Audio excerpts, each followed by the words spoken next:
सुनाई देता है थोड़ा सा पीछे सुनाई दे रहा है एक चेयर आ गया ये ज़्यादा जो बातचीत है उसकी शुरुआत हम ओंकार से करेंगे।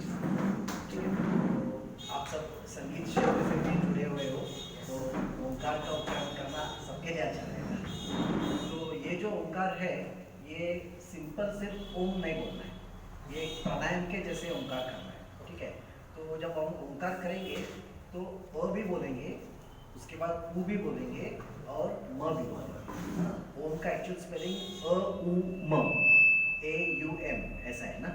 तो हम तीनों अक्षरों के ऊपर जोड़ देंगे। ठीक है, तो करना कैसे उच्चारण, एक गहरी सांस लेनी है, जब सांस छोड़ते हो तभी अ बोलते बोलते शुरू करना है, अ बोलते बोलते ही उ पे जाना है, उ बोलते बोलते ही म पे जाना है। ठीक है, और उसमें जो म है उसको बड़ा रखना है, अ छोटा रहेगा, उ छोटा रहेगा, म बड़ा रहेगा।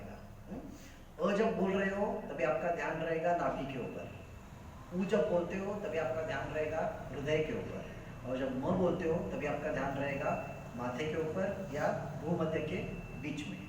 ठीक है, आंखें बंद करके करेंगे 3 बार, एक के बाद एक कंटिन्यूअसली 3 बार करेंगे। ठीक है, आंखें बंद कर लो, आराम से बैठ जाओ।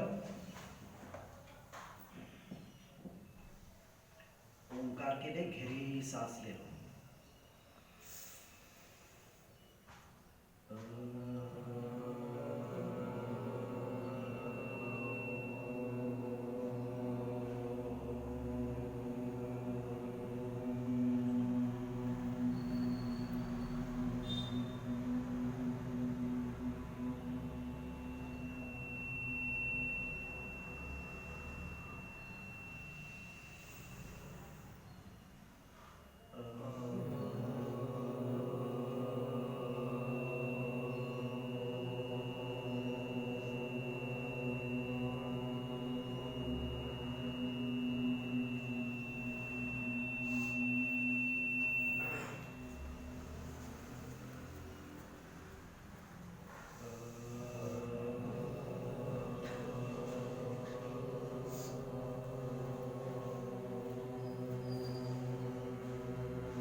धीरे धीरे से आराम से आगे बढ़ो, आराम से आगे बढ़ो। सब प्रेजेंट टेंस में आगे। हिंदी सबको कंफर्टेबल है ना, क्योंकि ये टॉपिक ऐसा है कि मैं इतना 100% समझाऊँ आपको, तो उसके लिए मुझे भी अच्छा लगेगा। हिंदी, इंग्लिश और मराठी, तो इंग्लिश और मराठी से हिंदी बेटर रहेगा। ओके, तो ये बातचीत शुरू करने से पहले एक 2 पॉइंट्स मैं आपको पहले बोल देता हूँ, तो आपको फ़ायदा ज़्यादा मिलेगा। आजकल व्हाट्सएप, फेसबुक की वजह से हम आधे डॉक्टर बन चुके रहते हैं क्योंकि हर एक बीमारी के लिए 100% इलाज, जैसा मैसेज हमारे व्हाट्सएप पे हमेशा आते रहते हैं। तो हम क्या करेंगे, 1 घंटे के लिए, 1.5 घंटे के लिए जो भी अपना कप, ये ब्रेन का कप जो भरा हुआ है उसको थोड़ा खाली करें। ठीक है, तो यहाँ जो हम बातचीत करने वाले हैं वो आपको प्रॉपरली समझ में आएगा।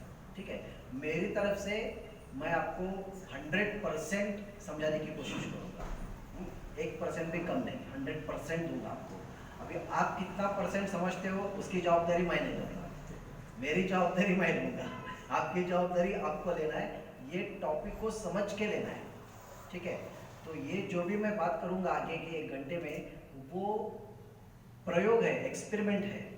एक्सपेरिमेंट मैंने किया है मेरे के ऊपर, मेरे मोर देन 500 पेशेंट्स ने एक्सपेरिमेंट खुद के ऊपर किया है, सबको रिजल्ट मिला है। तो आपको भी ये एक्सपेरिमेंट करके आपके लाइफ में करना है। ठीक है, तो एक्सपेरिमेंट कैसे किया जाता है, प्रयोग कैसा किया जाता है। फॉर एग्जाम्पल, अभी इधर काफ़ी साइंस स्टूडेंट्स रहेंगे, कॉमर्स के भी रहेंगे, आर्ट्स के भी रहेंगे, सबको अपने अपने प्रैक्टिकल्स में कुछ ना कुछ एक्सपेरिमेंट करना ही पड़ता है।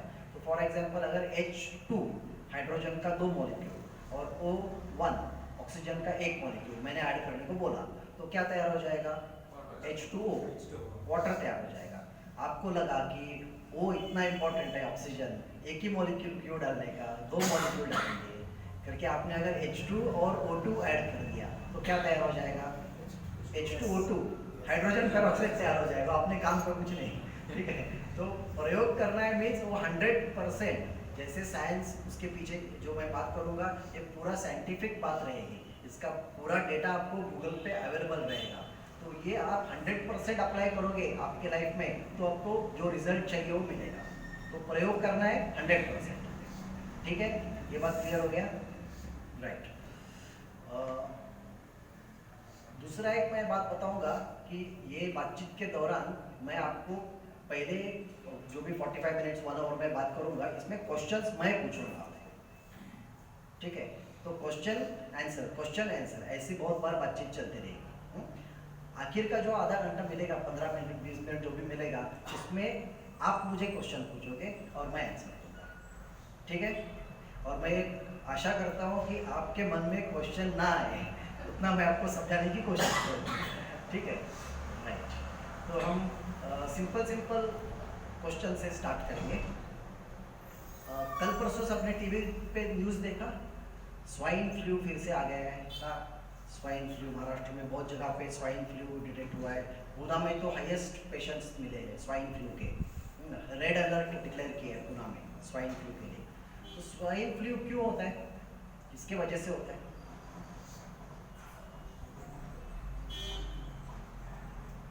H1N1 नाम के वायरस की वजह से होता है। H1N1 नाम का वायरस रहता है, वो वायरस के वजह से अपने को स्वाइन फ्लू होता है। तो ये थोड़ा डिफिकल्ट क्वेश्चन था, जाने दो। और एक इजी क्वेश्चन पूछूंगा, मलेरिया क्यों होता है? Correct, mosquito. कौन सा मॉस्किटो? Plasmodium vivax anopheles. तो प्लाज्मोडियम वाइवाक्स की वजह से मलेरिया होता है, ये सबको मालूम है। टाइफाइड क्यों होता है? साल्मोनेला टाइफोसा नाम का एक बैक्टीरिया रहता है, उसके वजह से वो इन्फेक्शन पेट में ब्लड में गया तो अपने को टाइफाइड होता है। ट्यूबरक्लोसिस क्यों होता है? माइकोबैक्टीरियम ट्यूबरक्लोसिस करके बैक्टीरिया है, तो वही नाम बीमारी को दिया है ट्यूबरक्लोसिस। तो बैक्टीरिया का नाम है माइकोबैक्टीरियम ट्यूबरक्लोसिस, उसके वजह से अपने को ट्यूबरक्लोसिस होता है, ठीक है। गैस्ट्रोएंटराइटिस किसकी वजह से होता है? वो भी वायरस की वजह से होता है। रोटो virus, adeno virus, nano virus, अलग अलग वायरसेस है। वायरसेस अगर पेट में चले जाएंगे आपके खाने में या पानी में या फ्रूट्स में, कट फ्रूट्स में, तो आपको गैस्ट्रोएंटराइटिस मैक्सिमम लोगों को बहुत बार हो चुका रहता है, तो वो बीमारी हो जाती है, करेक्ट। कैंसर कौन से वायरस की वजह से होता है या बैक्टीरिया की वजह से होता है? ओके,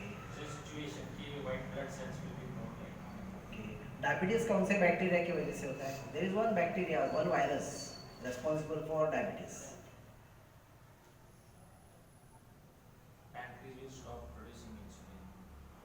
ओके, ब्लड प्रेशर कौन से बैक्टीरिया की वजह से होता है? कौन से इन्फेक्शन की वजह से ब्लड प्रेशर होता है?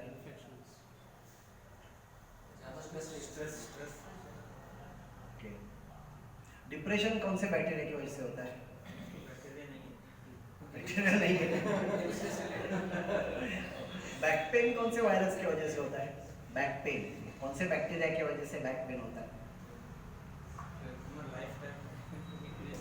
तो मैंने इतना क्वेश्चन आपको क्यों पूछा, जो इनिशियली क्यों बीमारियां थी, उन बीमारियों के पीछे कुछ वजह था, जैसा बैक्टीरिया वजह था, वायरस वजह था, ठीक है ना। तो इनका इलाज क्या होगा?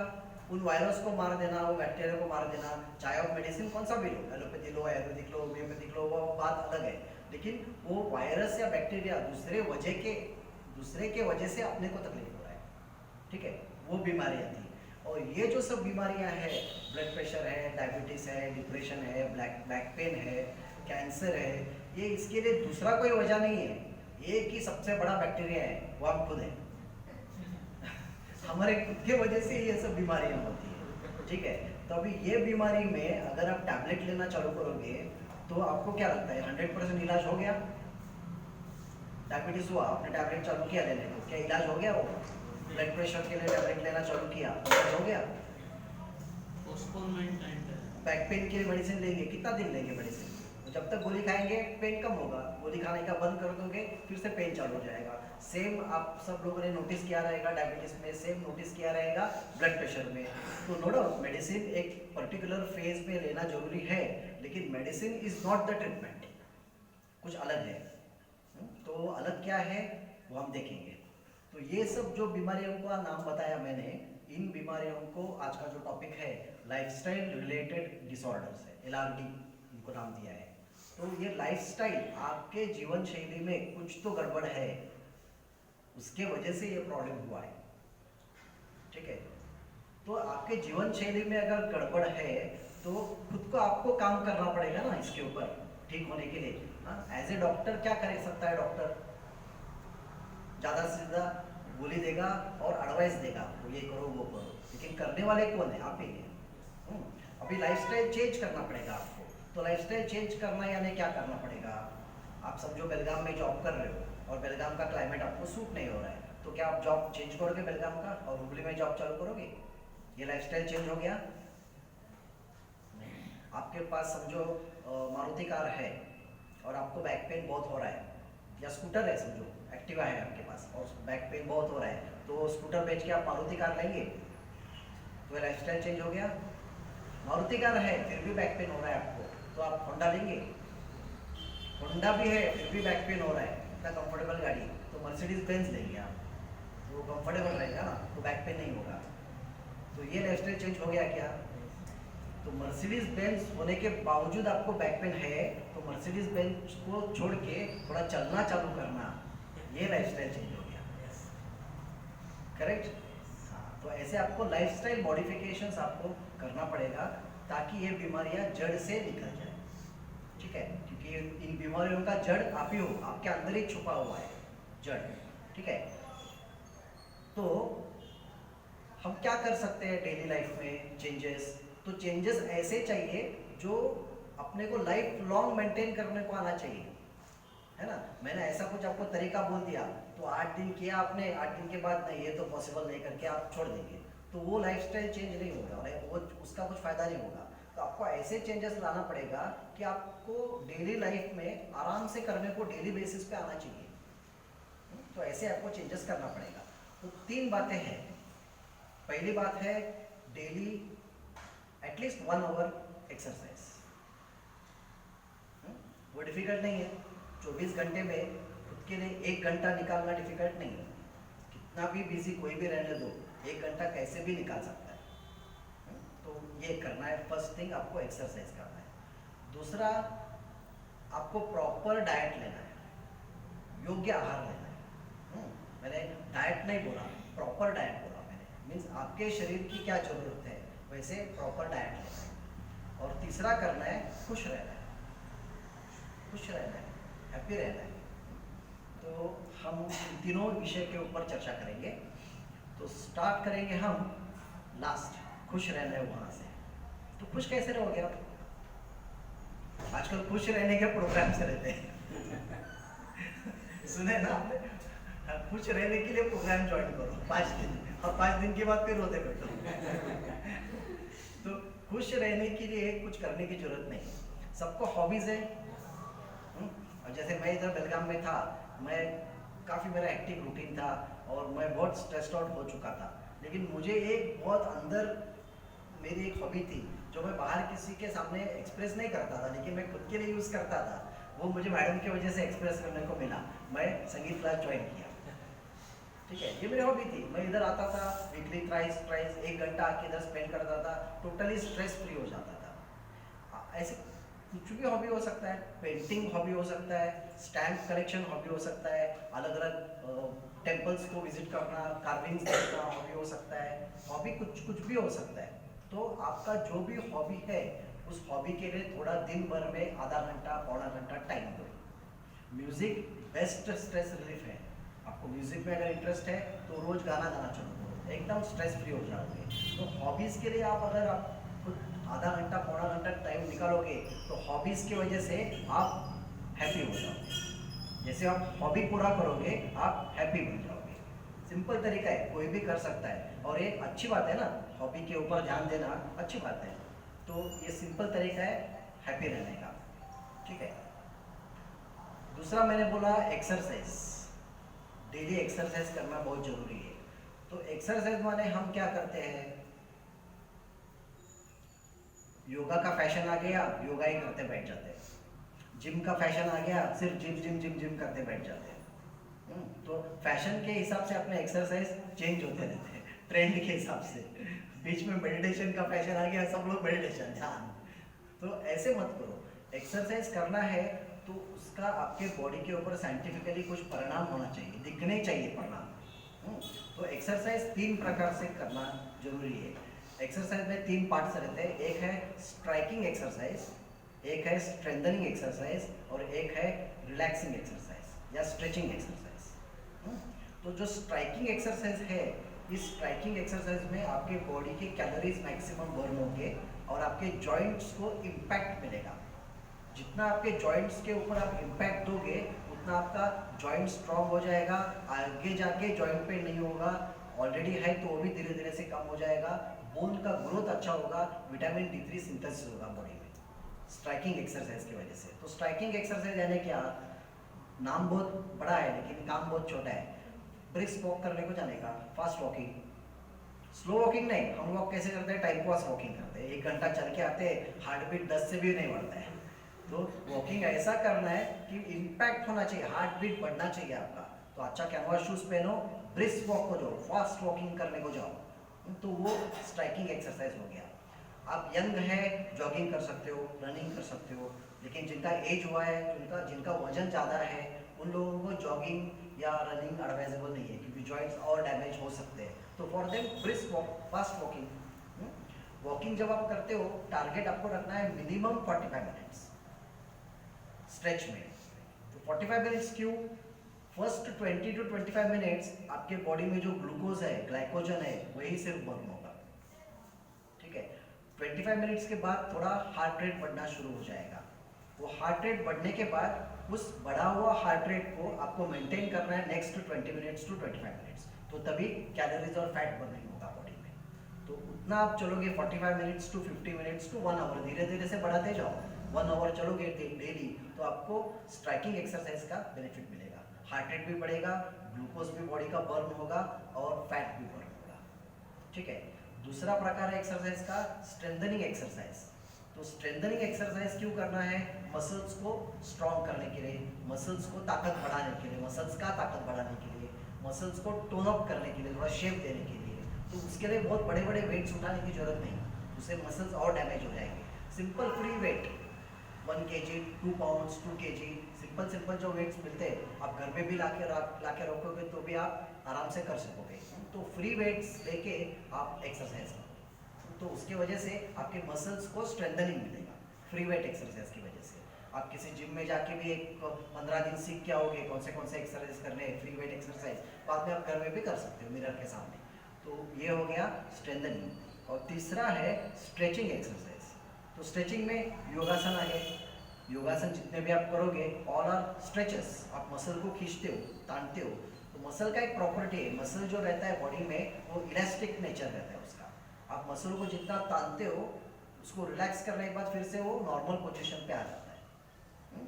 तो अपना रॉन्ग लाइफस्टाइल की वजह से रॉन्ग बैठने का तरीका रहता है, काम करने को जब बैठते हैं कंप्यूटर पे ऐसा झुक के बैठते हैं, ऐसे बैठते हैं। कभी कभी तो ऐसा होता है कंप्यूटर पे आप इतना सीरियस हो जाते हो काम में, आपका पोजीशन क्या है उसके ऊपर ध्यान ही नहीं जाता है और आप आराम से ऐसे झुक के काम करते रहते हो कंटिन्यू 1-1 घंटा 1.5 घंटा। उसकी वजह से आपको neck pain, back pain easily हो जाता है, कॉमन है एकदम नेक पेन, बैक पेन। तो ये स्ट्रेचिंग एक्सरसाइज की वजह से वो जो मसल्स स्टिफ हुए रहते हैं आपके रॉन्ग पोजीशन की वजह से, वो सब मसल्स रिलैक्स हो जाएंगे। तो ये तीनों एक्सरसाइज करना जरूरी है। अभी एक ही दिन ये तीनों करने को टाइम मिलेगा क्या, नहीं मिलेगा। तो आप ऐसा डिसाइड कर सकते हो हफ्ते में 2 बार स्ट्राइकिंग एक्सरसाइज, मतलब वॉकिंग को जाएंगे हम, रनिंग करेंगे हफ्ते में 2 बार, हफ्ते में 2 बार स्ट्रेंथनिंग एक्सरसाइज करो, हफ्ते में 2 बार स्ट्राइकिंग एक्सरसाइज करो, एक दिन आराम करो, हफ्ते में 1 बार आराम करो 1 दिन। तो ऐसे 6 दिन आप अलग अलग एक्सरसाइज कर सकते हो। तो इस प्रकार से डेली बेसिस पे आपको एक्सरसाइज करना बहुत जरूरी है। It should become part and parcel of your life, आपको अगर ठीक रहना है तो, ठीक है। तो ये हो गया एक्सरसाइज के बारे में। तीसरा है जो आपको बहुत इंटरेस्ट से सुनने को आया है आप, that is proper diet. Diet है कि क्या, कैसे डाइट लेना चाहिए, ठीक है। बहुत इजी है, कुछ डिफिकल्ट नहीं है। थोड़ा मैं आपको हिस्ट्री बताऊंगा, ये जो मैं आपको बताने वाला हूँ इसके पीछे का हिस्ट्री। बात शुरू हो गई 1940 से। 1940 में डॉक्टर हैरोल्ड हिम्सवर्थ करके यूनाइटेड किंगडम, इंग्लैंड के डॉक्टर थे। उन्होंने सबसे पहले दुनिया को बोला कि ये जो लाइफस्टाइल रिलेटेड डिसऑर्डर्स अभी यूरोप में स्टार्ट हो गया था, 1940s में ही ये सब डिसऑर्डर्स चालू हो गए थे यूरोप में। इंडिया अभी तब तक बचा हुआ था, इंडिया में अभी कुछ प्रॉब्लम्स नहीं थे इतने।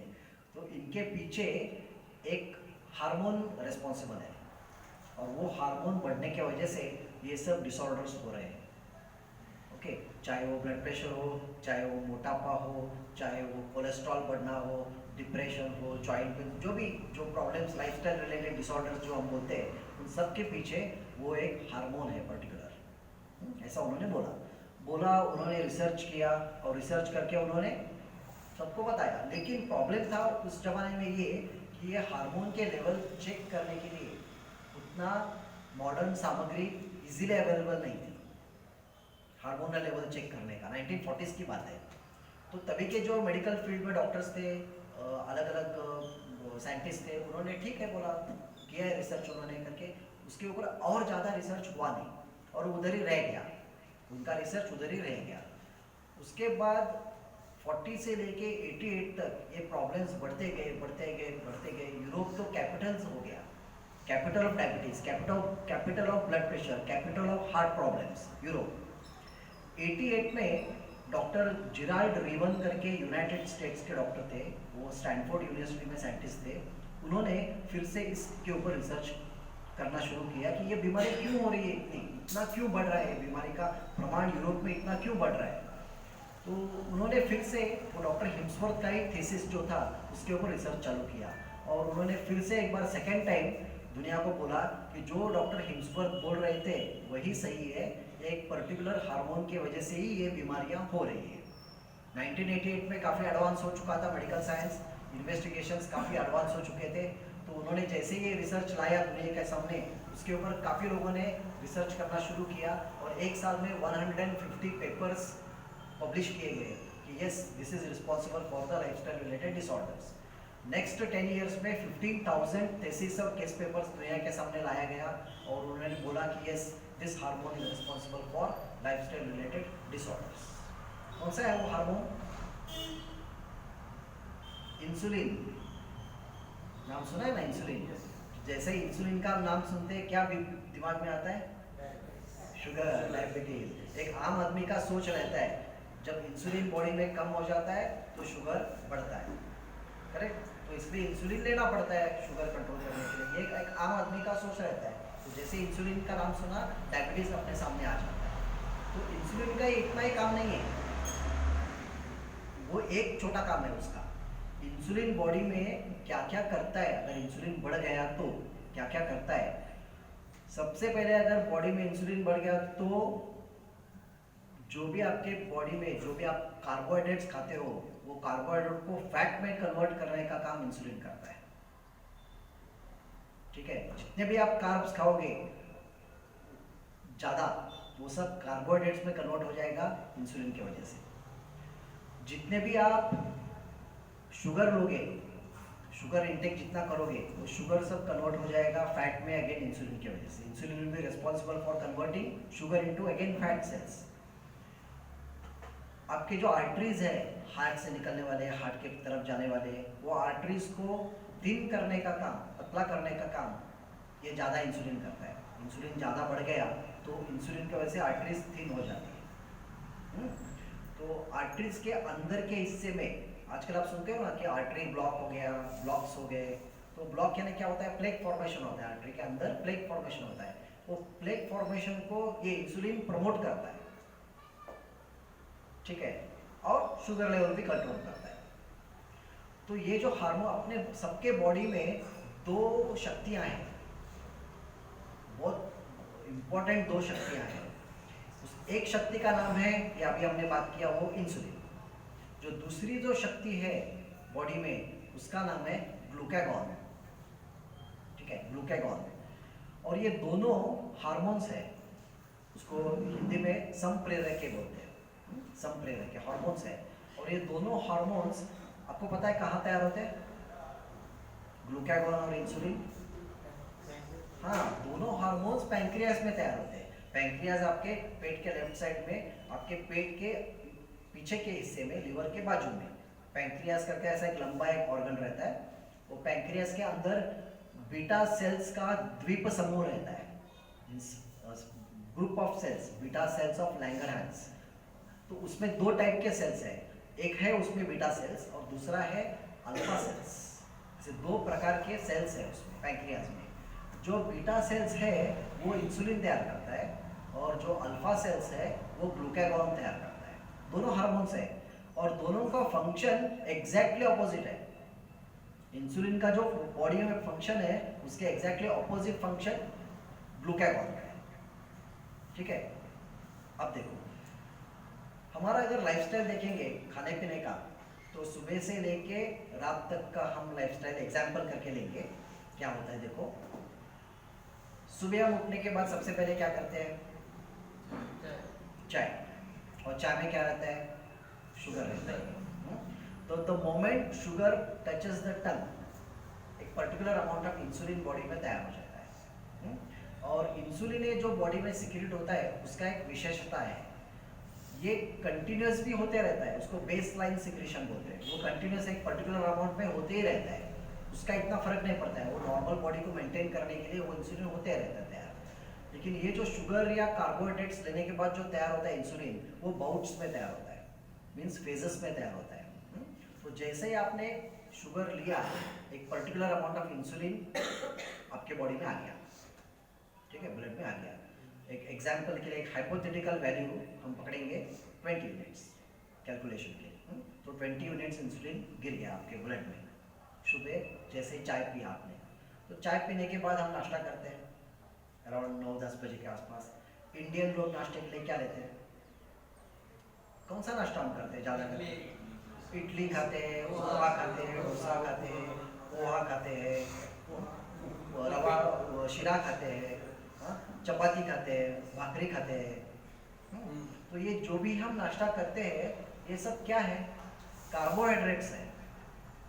ये सब कार्बोहाइड्रेट्स कैटेगरी में आता है। जितने भी ग्रेन्स है, ज्वार है, बाजरा है, मक्का है, जो गेहूँ है, मिलेट्स है, ये सब कार्बोहाइड्रेट्स कैटेगरी में है। तो ये सब ब्रेकफास्ट इसी से तो बनता है ना। अब रवा खाओ तो भी वो कार्बोहाइड्रेट से ही बना है, आप इडली खाओ तो भी वो आप चावल से ही बना है, मतलब कार्बोहाइड्रेट्स है। तो जैसे ही आप कार्बोहाइड्रेट खाते हो, अगेन बॉडी में इंसुलिन तैयार हो जाता है। कितना? Example 20 units. तो 20 यूनिट्स सुबह तैयार हो गया, ब्रेकफास्ट के लिए 20 यूनिट्स तैयार हो गया। और ब्रेकफास्ट करके आप ऑफिस को जाते हो, जो घर में है वो अपना घर का बाकी का काम करना शुरू करते हो। तो बीच में लंच का टाइम बहुत लंबा है। लंच तो 2 बजे होता है ना बेलगाम में, तो 2 बजे और क्या 9 बजे के बीच में थोड़ा चाय तो चाहिए, और एक क्लाइमेट ऐसा है तो चाय चाहिए, तो एक आधा कप चाय हो जाता है। लेकिन आप कहीं तो सुना है कि चाय ज़्यादा लेना अच्छा नहीं है और शुगर ज़्यादा लेना अच्छा नहीं है, तो आप क्या बोलते हो? नहीं, मैं थोड़ा डाइट कर रहा हूँ, शुगर मत डालो ज़्यादा, पाव कप डालो, पाव चम्मच डालो, पाव चम्मच। और चाय भी कितना? आधा कप। आप चाहे पाव चम्मच शुगर लो, चाहे आधा चम्मच शुगर लो, चाहे 1 चम्मच sugar low, the moment sugar touches again 20 unit तैयार हो गया इंसुलिन। चाहे आधा कप चाय लो, चाहे 1 कप चाय लो, फिर से 20 यूनिट तैयार हो गया। ओके, तो फिर लंच आ गया। लंच तो अगेन कार्बोहाइड्रेट्स लंच में रहता ही है, फिर से 20 यूनिट तैयार हो गया इंसुलिन। लंच के बाद 4 से अराउंड 5:30 ये जो टाइम है ये एकदम डेंजरस टाइम बोला जाता है। तभी फिर से भूख लगता है, कुछ तो खाने का मन करता है, कुछ ना कुछ। चिवड़ा तो है, लाडू है, बटाटे वड़ा है, समोसा है, भजी है, कुछ तो कुछ खाने का मन करता है। तो उसके साथ चाय तो होता ही है, तो फिर से इंसुलिन तैयार हो गया, क्योंकि ये सब कार्ब्स है अगेन। तो फिर से 5वीं बार इंसुलिन तैयार हो गया। फिर आप घर आते हो थक के, तो घर में जो भी घर में रहेंगे, वाइफ रहेगी या मदर रहेगी, थक के आए हैं, ठंडी भी है, थोड़ा चाय, फिर से वही जाता है चाय शाम को घर आने के बाद। तो फिर से इंसुलिन तैयार हो गया, 6 टाइम्स हो गया। ओके, तो फिर बाद में डिनर में तो जनरली हेवी रहता है डिनर, क्योंकि दिन भर आप बाहर अगर है तो ज़्यादा रात को ही आराम से घर में खा के खाना खाते हैं हम घर में बैठ के, तो डिनर कंपैरेटिवली हेवी रहता है, तो अगेन इंसुलिन तैयार होता है। बहुत लोगों को तो खाना खाने के बाद, रात का खाना खाने के बाद थोड़ा वॉकिंग को जाने की आदत है। बहुत लोग जाते हैं ना, एक आधा घंटा सा वॉक करके आते हैं, और वॉक करके आते आते उधर मस्त जूस का गाड़ी खड़ा रहता है, आइसक्रीम का गाड़ी खड़ा रहता है, आइसक्रीम का कुल्फी, तो कुछ आइसक्रीम या कुछ मीठा पान, तो मीठा पान हो गया, कुछ तो हम खा के आते हैं, फिर से इंसुलिन तैयार हो गया। मतलब कैलकुलेट करेंगे तो बॉडी में 7 to 8 times means almost 150 units insulin body में डेली बेसिस पे तैयार हो रहा है आपके बॉडी में, को पता भी नहीं चल रहा है। पता कब चलता है? बीमारी आने के बाद। ठीक है, ह्यूमन बॉडी मशीन नहीं है, ह्यूमन बॉडी एक वेल ऑर्गेनाइज्ड मैकेनिज्म है बॉडी का। इसको जो जो चीज़ें चाहिए नॉर्मल फंक्शन के लिए, वो जितनी बॉडी को चाहिए उतनी ही चाहिए। ठीक है, अगर बॉडी में वो चीज़ ज़्यादा हो गई तो बॉडी को नहीं चलेगा, बॉडी में अगर वो चीज़ कम हो गई तो भी नहीं चलेगा। जितना बॉडी को नॉर्मल फंक्शन इनको चाहिए उतना ही रिक्वायरमेंट है बॉडी का, उतना ही चाहिए बॉडी को, तो ही बॉडी हेल्दी रहेगा। अभी आपका ऐसा अगर लाइफस्टाइल डेली बेसिस पे रहेगा तो आपके बॉडी में हमेशा इंसुलिन एक्सेस में ही रहता है, हमेशा इंसुलिन ज़्यादा ही रहता है बॉडी में आपके, तो बॉडी को तो इंसुलिन नहीं चाहिए, करेक्ट ना? तो बॉडी क्या करता है, धीरे धीरे से उस इंसुलिन को रेजिस्ट करना चालू करता है। हमने इंसुलिन क्या क्या करता है देखा, इंसुलिन जब बढ़ जाता है तो क्या करेगा, जो भी आप कार्बोहाइड्रेट्स खाते हो उसको इंसुलिन फैट्स पे कन्वर्ट कर देगा, जो भी शुगर खा रहे हो उसको भी फैट्स पे कन्वर्ट कर देगा, मीन्स आपका मोटापा बढ़ेगा, आगे जाके हार्ट प्रॉब्लम्स होंगे, आगे जाके ब्लड प्रेशर के जैसे प्रॉब्लम होंगे, आगे जाके प्लेक फॉर्मेशन हो जाएगा, तो अटैक भी आ सकता है। आपको एक मैं बात बताता हूँ, ये जब रिसर्च आया 1988 का, और उसके बाद इतने 15-20 हज़ार रिसर्च पेपर पब्लिश हो गए, तो अमेरिकन हार्ट एसोसिएशन ने 2003 में ये एक्सेप्ट किया कि कार्डियोवैस्कुलर डिसीज होने के पीछे no doubt there are many reasons, smoking reason है, स्ट्रेस रीज़न है, कोलेस्ट्रॉल रीज़न है, ट्राइग्लिसराइड रीज़न है, ये सब रीज़न है, लेकिन सबसे मेन रीज़न है इंसुलिन। या अमेरिकन हार्ट एसोसिएशन ने डिक्लेयर किया, एक्सेप्ट किया, और उन्होंने एक नोट, प्रेस नोट भी निकाला, वो मैं नोट लाना भूल गया, आपको पढ़ के दिखाने वाला था। अमेरिकन हार्ट एसोसिएशन का एक प्रेस नोट है, उनका एक सर्कुलेशन करके उनका एक मैगजीन आता है, एवरी ईयर निकलता है, it is very famous magazine in medical field, circulation, उस मैगजीन का नाम ही सर्कुलेशन है। उस मैगजीन में उन्होंने प्रेस नोट पब्लिश किया कि insulin is the very important factor behind all this cardiovascular and all this so-called heart related disorders।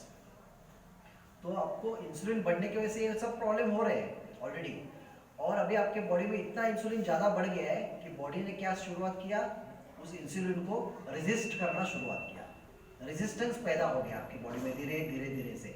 For example वो कैसे होता है देखो, समझो आपको कोई टेली मार्केटिंग वाला कॉल करता है, आज कॉल आया 2 बार, कल 2 बार आया, परसों 2 बार आया, ऐसे एक हफ्ता चला, रोज 2-2, 3-3 बार वो आपको फ़ोन कर रहा है टेली मार्केटिंग वाला, तो आप क्या करोगे?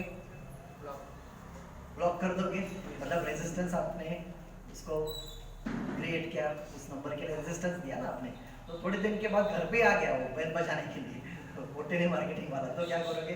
पुलिस कंप्लेंट करोगे आप, ये आके सता तय करके। तो धीरे धीरे से आप क्या करते हो, आपको जो नहीं चाहिए उसको आप रेजिस्ट करना चालू करते हो। सेम आपके बॉडी में होता है, जब इंसुलिन फॉर्मेशन इतना ज़्यादा हो जाता है तो बॉडी उसको अलग अलग लेवल पे रेजिस्ट करना चालू करता है। तो रेजिस्ट करता है यानी क्या करता है वो हम देखेंगे। इंसुलिन बहुत ज़रूरी है, सबको मालूम है कि शुगर को वो कंट्रोल में रखता है। वो कैसे कंट्रोल में रखता है? आपकी बॉडी में करोड़ों करोड़ों पेशियां हैं, सेल्स हैं, उन सेल्स का फूड क्या है? एनर्जी वो सेल्स को कैसे मिलेगा?